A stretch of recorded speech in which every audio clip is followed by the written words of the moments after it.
In the headlines, support has been provided for fishermen to help them better understand factors of sustainable fishing activities. And the first Ho Chi Minh City-based audiobooks library for the blind people was officially inaugurated in the southern metropolis.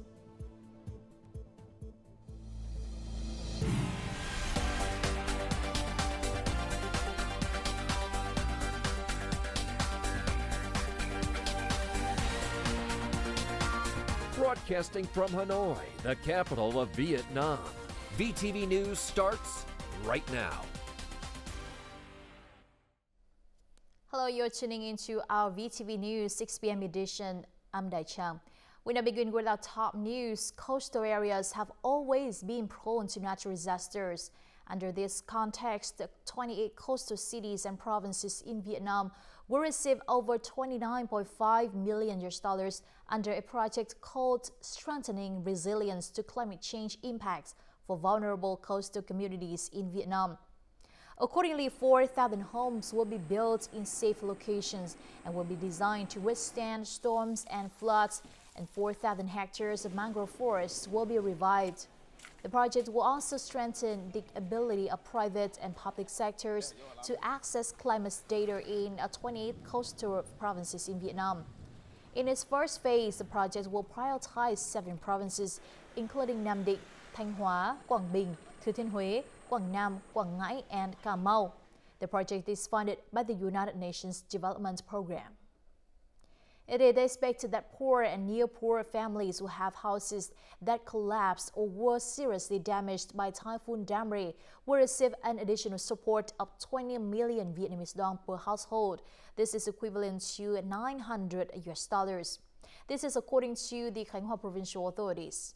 Normally, poor, near-poor, or disadvantaged families that have seriously damaged or collapsed houses from natural disasters receive 15 to 20 million Vietnamese dong per household. However, this amount of money is not enough to rebuild their houses. As such, an additional support of 20 million Vietnamese dong will be given to each household to help them build and repair their homes. The fund is sourced by the Vietnam Fatherland Front. According to statistics, Typhoon De Marie caused 2,800 houses to collapse completely and left nearly 115,000 others unroofed. The new regulations in the recently revised law on fisheries are mainly about community-based factors in sustainable fishing activities. This is said to be a step towards helping Vietnam's seafood exports remove their yellow card status improved by the EU. Support has been provided for fishermen in many localities to help them better understand the new clauses in the law on fisheries. Hòn Rê Port in Nha Trang City is the largest fishing port in the south-central region. This day the port is filled with boats preparing to go out to the sea.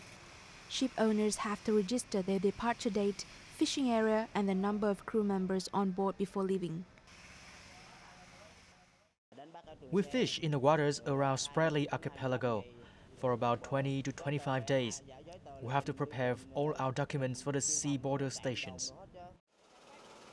Experienced fishermen in the central region believe that tuna and other deep-sea aquatic species will appear from this time of the year until May next year. However, the current weather conditions are still unpredictable, making it hard for them to venture out alone. Forming a team of vessels will help keep them safe during bad weather and also help them earn higher catches. I am one of the first fishermen to practice under Hưng Thịnh fishing team in Phú Yên province. We found that fishing in teams can earn us a good income. Now our team has around 18 members and we are doing okay together. As for the local authorities, they have to strictly manage administrative documents for offshore fishing vessels and fishing team, GPS equipment and information channels to help them locate fishermen. These are all needed in order to trace the origin of the seafood and also to help Vietnamese fishery products better meet the requirements of the European Union.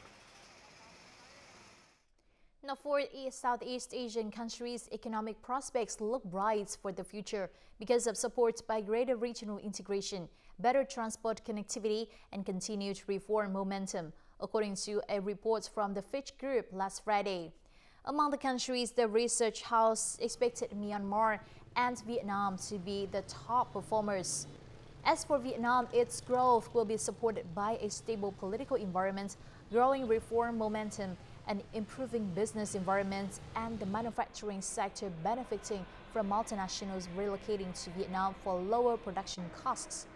Myanmar is expected to grow at an average of 7.2% per annum over the next 10 years due to an increase in investment, while Singapore and Brunei, which already have much higher gross domestic product per capita, are likely to see much slower rates of expansion. Now, Ho Chi Minh City started to operate its first ever river bus route today to help alleviate the aggravating traffic pressure on local streets. The 10.8-kilometer route is set to connect Bạch Đằng Port in District 1 with Linh Đông Ward in the outlying district of Thủ Đức and runs along the Saigon River. A trip will cost 15,000 Vietnamese dong or 66 US cents, and a one-way journey will take approximately 45 minutes, during which the boat will drop at each stop for 3 minutes beside the two main terminals. The boat will run from 6 a.m. to 7:30 p.m. with a schedule subject to slight changes based on the weather and number of passengers.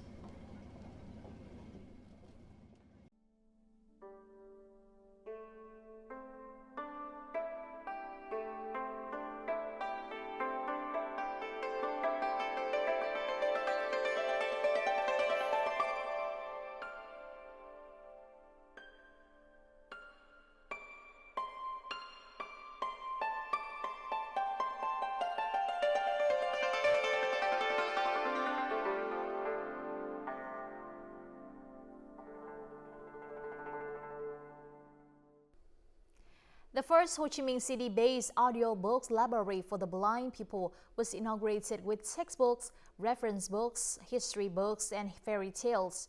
Nguyễn Hướng Dương, who tragically lost her legs in a traffic accident, launched the audiobooks library for the blind in 1988. The library now has over 1,000 book titles. This is also the only source that provides textbooks for the blind in the country. More than 17 copies of these books will be delivered to the 85 branches of the Blind People Association and schools for the blind nationwide, serving a total of 1.2 million people. Now, Vietnam and South Korea are two countries with a growing friendship. Aside from exchanging entertainment, culture, arts, and technology, Vietnam and South Korea are also promoting educational cooperation. The two countries are currently implementing teacher exchange programs. We will learn more about this program at an elementary school in Hanoi in the following report. This class teaches the Korean alphabet or Hangul and card-making activities about Vietnam and South Korea. It made the students eager and excited. Other classes involve activities such as folk storytelling, painting, and quizzes that introduce Vietnamese and Korean culture for students in Hanoi. Today in my class, I learned many things such as writing Korean letters. I also learned about Vietnam's culture.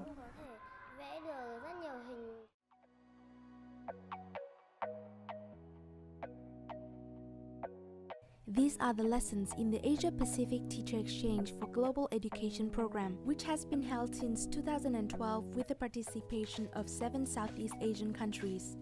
In the program, teachers teach in participating countries for 3 months, under the guidance and help of local teachers and translators. In addition to the teachers and students, the education authorities have also learned from the method of education and culture of the participating country.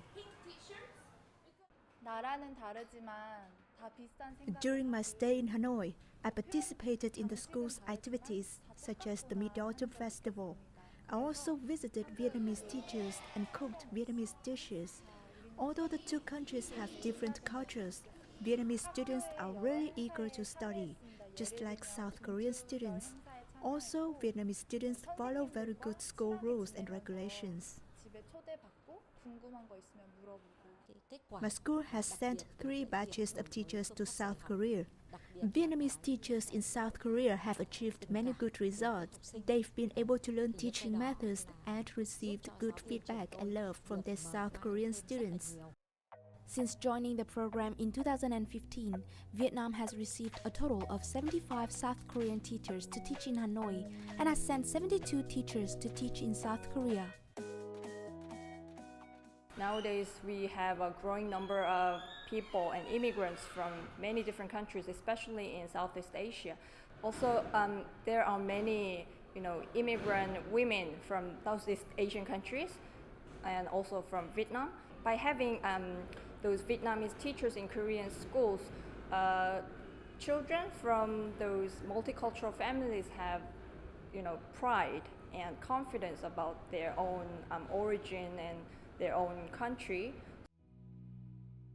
Currently, the teacher exchange program is only implemented in Hanoi. However, the South Korean Ministry of Education is continuing to coordinate with the Ministry of Education and Training of Vietnam to expand the model to other provinces.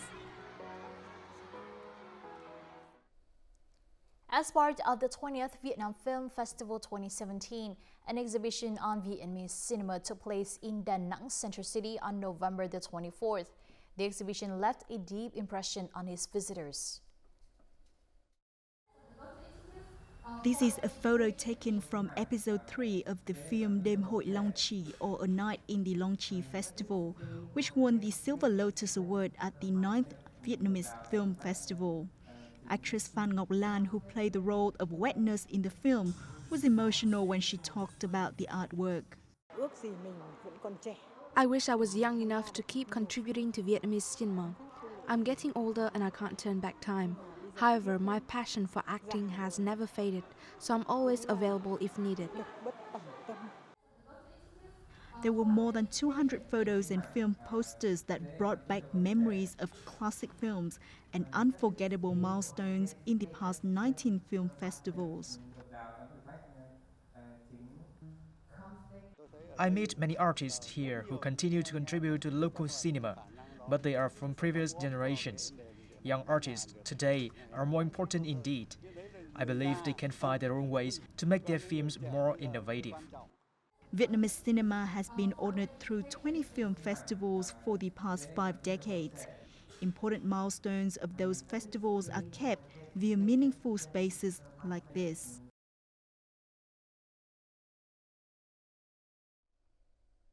And now is the time to check out our latest updates on weather scene.